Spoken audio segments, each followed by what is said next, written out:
Hello students, myself Arun Kumar Sharma and I am your history teacher. Today we will resume our last topic Mahatma Gandhi and the nationalist movement. Mahatma Gandhi और राष्ट्रवादी आंदोलन, civil disobedience and beyond, यानी सविनय अवज्ञा आंदोलन और उससे आगे के चीज़ें।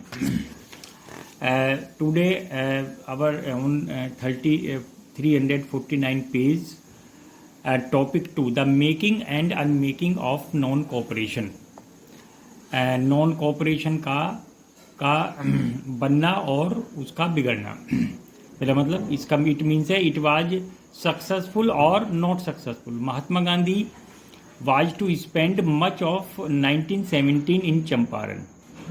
उन्होंने बहुत अधिक अपना समय चंपारण में गुजारा। Seeking to obtain the peasant security of tenure as well as freedom to cultivate the crops of their choice. और ये वे चाहते थे कि पीजेंट्स को पूरी उसके सिक्योरिटी मिले, वो अपनी फसलों को ठीक से कल्टिवेट कर सकें और वे अपनी चॉइस की फसल भी बो सकें। The following year the same year in 1918 Gandhiji revolved in two campaigns in his home state of Gujarat. उन्होंने अपनी दो स्टेट यानी अपनी जो होम स्टेट थी गुजरात जिससे वो बिलोंग करते थे, वहाँ भी दो कैंपेन या अभियान चलाए। First he intervened a labour dispute in Ahmedabad demanding better working conditions for the textile mill workers. एक अहमदाबाद में था, the laborers in the cotton mill which was located in Ahmedabad demanding the better working conditions and the better wages. Then joined peasants Kheda in asking the state for remission of taxes following the failure of their harvest. और दूसरा जो उन्होंने movement या आंदोलन या सत्याग्रह वो किया था खेड़ा डिस्ट्रिक्ट ऑफ गुजरात में, in which the peasants were demanding for the remission of taxes, यानी वो टैक्स को चाहते थे कि उनको माफ़ कर दिया जाए क्योंकि उनकी फसल जो है वो फेल हो चुकी थी, वो नष्ट हो चुकी थी। These initiative in Champaran, Ahmedabad and Kheda marked Gandhiji out as a nationalist with a deep sympathy for the poor। ये जो चंपारण, अहमदाबाद और खेड़ा के जो उन्होंने मूवमेंट या आंदोलन किए, सत्याग्रह किए, और इससे ये प्रूव हुआ कि उनकी गरीबों के लिए बहुत गहरी सहानुभूति थी। At the same time these were all localised struggles, और उसी समय ये लोकलाइज्ड स्ट्रगल थे, यानी एक क्षेत्रीय स्तर पर चल रहे थे। पूरे पान इंडिया यानी पूरे कंप्लीट इंडिया में ये नहीं रन कर रहे थे। Then in 1919 the colonial rulers delivered into Gandhiji's lap an issue from which he could construct he would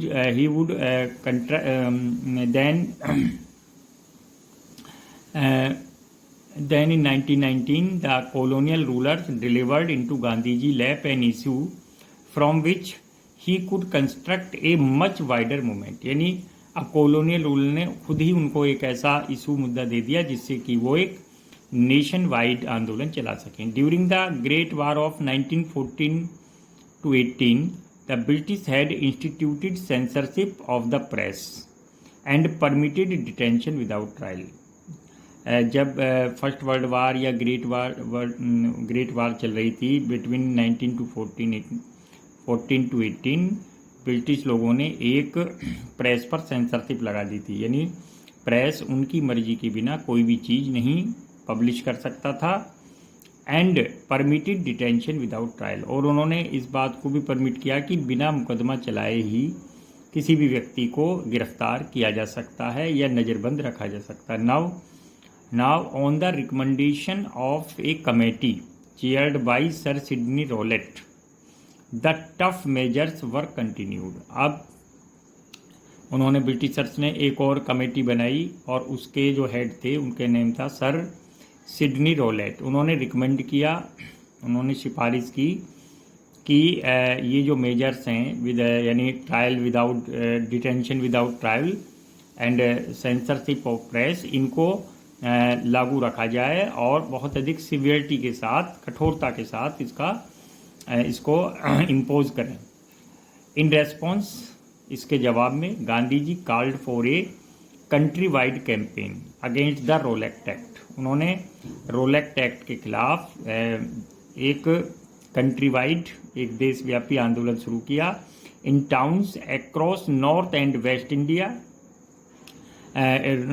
waste India में यानी उत्तर और पश्चिमी भारत में life came to a standstill, life एक मतलब रुक गई, थम गई। As a shop shut down, दुकानें बंद हो गई। एंड स्कूल क्लोज्ड, और स्कूल भी बंद हो गए। इन रेस्पेंस टू बंद काल, क्योंकि उनको बंद करने का आह्वान भारतीयों ने या कि क्रांतिकारियों ने या सत्याग्रहों ने किया था। The protest were particularly intense in Punjab, लेकिन सबसे ज़्यादा प्रोटेस्ट जो व्यापक था वो पंजाब में था। Where many man had served on British side in the war, जहाँ फर्स्ट वर्ल्ड वार में बहुत से जो पंजाबी लोग थे, पंजाब के रहने वाले लोग थे, उन्होंने फर्स्ट वर्ल्ड वार में ब्रिटिश की तरफ से युद्ध लड़ा था।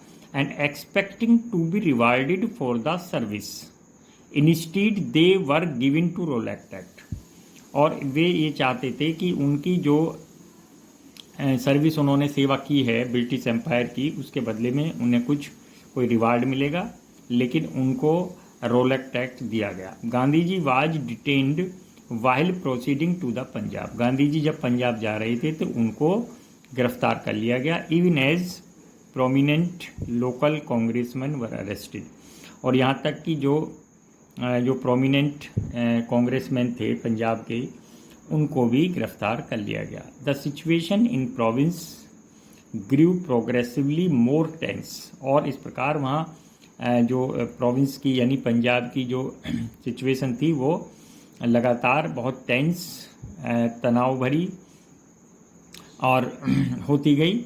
रीचिंग ए ब्लडी क्लाइमैक्स इन अमृतसर इन अप्रैल 1919, और इस प्रकार अमृतसर में एक खूनी संघर्ष के खूनी घटना हुई और उसके बाद ये अपने क्लाइमैक्स पर, अंत पर पहुंच गया।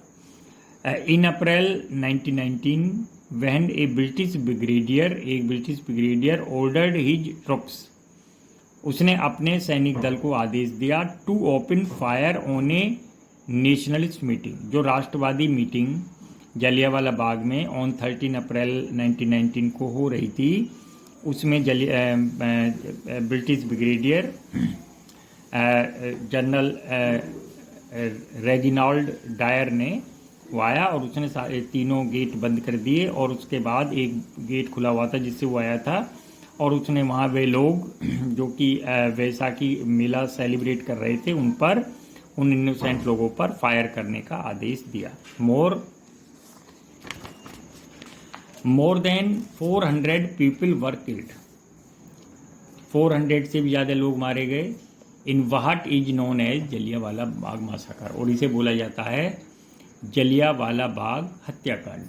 It was the Rowlatt satyagraha that made Gandhi ji a true national leader, और ये रोलेक्ट एक्ट था जिसने गांधी जी को एक सच्चा राष्ट्रवादी नेता बनाया। एम्बोल्डेंड बाई इट्स सक्सेस, इसकी सक्सेस से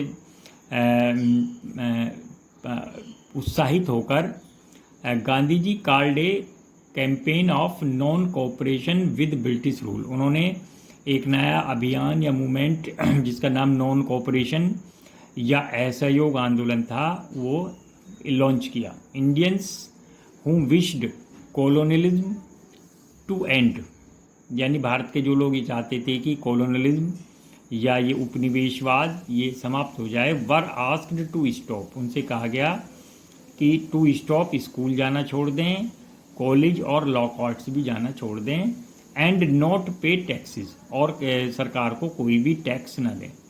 In some school, they were asked to adhere to a renunciation of all voluntary association with British government। और उन्होंने ये कहा कि आपका जितने भी वॉलेंट्री एसोसिएशन है, जुड़ाव हैं ब्रिटिश गवर्नमेंट के साथ, जो भी आपके रिलेशन है उनको रिनेंशन का मतलब छोड़ दें या त्याग दें।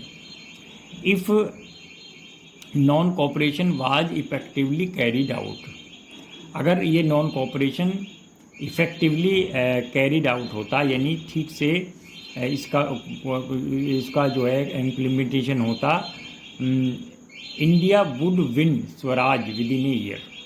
इंडिया एक ही ईयर में स्वराज प्राप्त कर लेता, गांधी जी ने ये कहा था। To further broaden the struggle, और इस प्रकार उसने स्ट्रगल को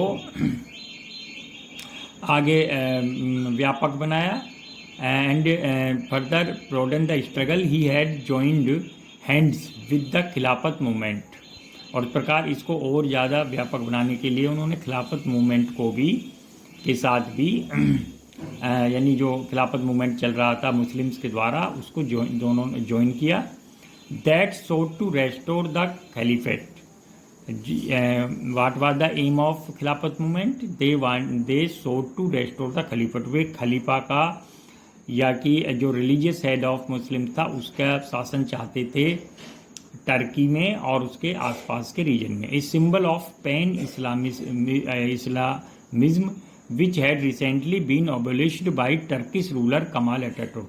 यानी उस समय after the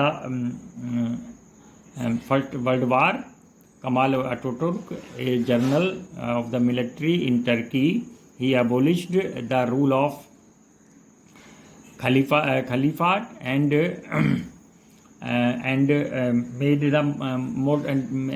made it the democratic country, Turkey को।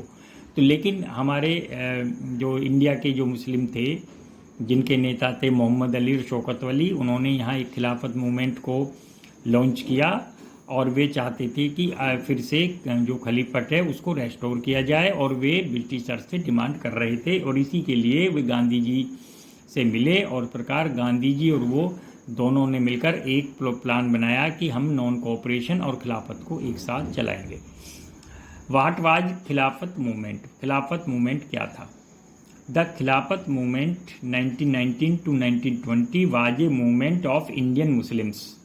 ये इंडियन मुस्लिम्स का एक मूवमेंट था, led by Mohammad Ali and Shaukat Ali, that demanded the following.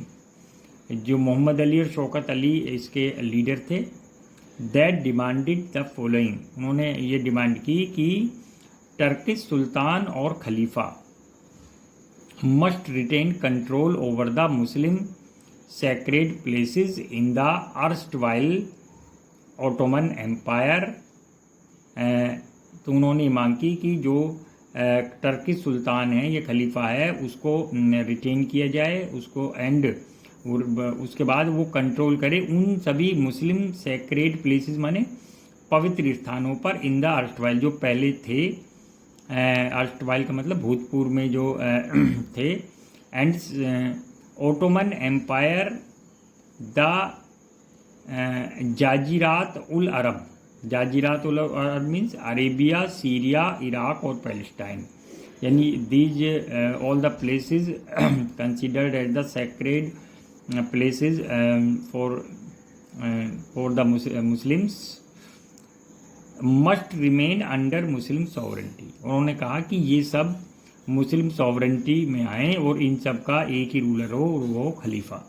And खलीफा must be left with sufficient territory to enable him, और उसको पर्याप्त मात्रा में एक क्षेत्र दिया जाना चाहिए तो जिससे कि वो enable him to defend the Islamic faith, जिससे वो कोई इस्लामिक विश्वास को का बचाव कर सके, उसकी रक्षा कर सके।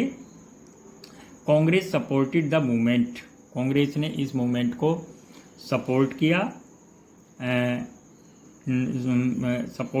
Movement. And Mahatma Gandhi sought to conjoin it to the non cooperation movement. और कॉन्ज्वाइन का मतलब होता है कंबाइंडली, और इस प्रकार उन्होंने संयुक्त रूप से नॉन कोऑपरेशन मूवमेंट को और इसको चलाया। तो this was the story of Khilafat movement and knitting a popular movement.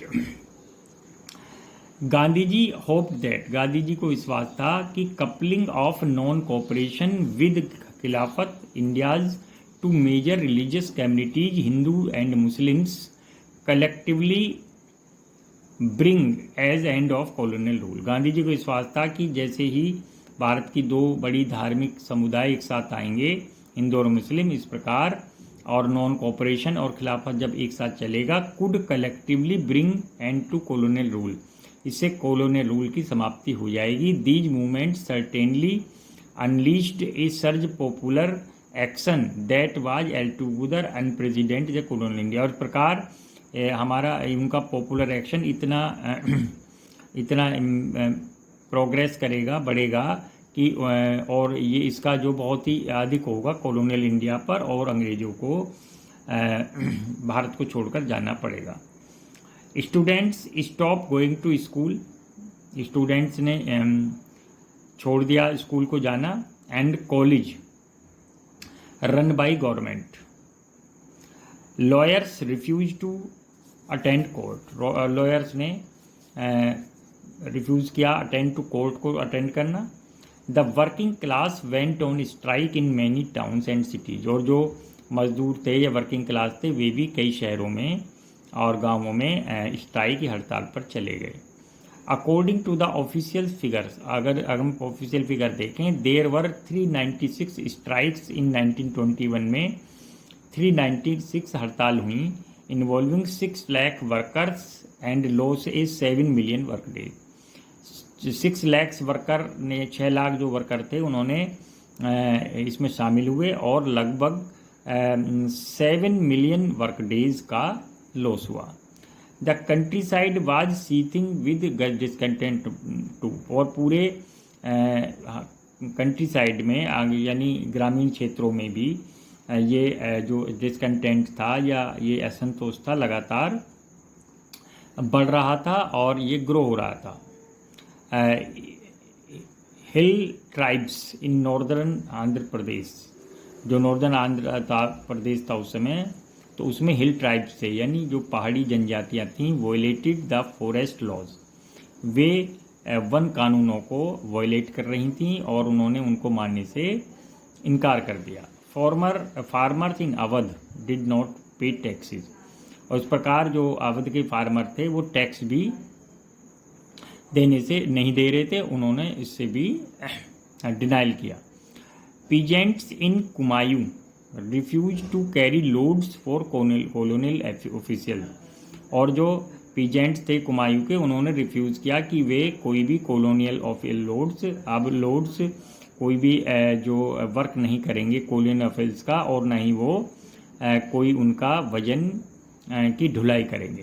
These protest movements were sometimes carried out in defiance of local nationalist leadership, और किस प्रकार ये जो प्रोटेस्ट मूवमेंट थे ये चले थे और ये डेफियंस का मतलब होता है डिसोबीडियंस यानी अवज्ञा, उसमें लोकल नेशनलिस्ट लीडर भी शामिल थे। पीजेंट्स, वर्कर्स एंड अदर्स, किसान, मजदूर और दूसरे लोग इंटरप्रेटेड, उन्होंने एक्सप्लेन किया, इंटरप्रेटेड माने व्याख्या की, एक्सप्लेन किया, and acted upon the call to non cooperate, उन्होंने कहा कि हम नॉन कोऑपरेट को उन्होंने अपने तरीके से, अपनी मेथड से, अकॉर्डिंग टू देयर विजन, इसको एक्सप्लेन किया with colonial rule in ways that best suited their interest, यानी जैसा उनके इंटरेस्ट या प्रॉफिट या उनको जो सूट करता था, उनके जो हित में था, उसके हिसाब से उन्होंने नॉन कोऑपरेट को अपने हिसाब से उन्होंने एक्सप्लेन किया, rather than conform to the dictates laid down from the above, यानी ऊपर से क्या आ रहा है, कांग्रेस के लीडर ऊपर नेशनल लेवल पर क्या कह रहे हैं, उनकी क्या विचारधारा है, आइडिया, इससे उनका कोई भी मतलब नहीं था। नॉन कोऑपरेशन, इस प्रकार हम देखते हैं कि जब अगर हम रिकैप्चुलाइज करें तो महात्मा गांधी सबसे पहले साउथ अफ्रीका में एक वकील के रूप में काम कर रहे थे. They were working as a lawyer in South Africa and they resided there near about 23 years. They returned home on 9 January 1915 and after that they joined the Congress and they became a mass leader. वे क्या बन गए? एक mass leader बन गए. Thank you very much.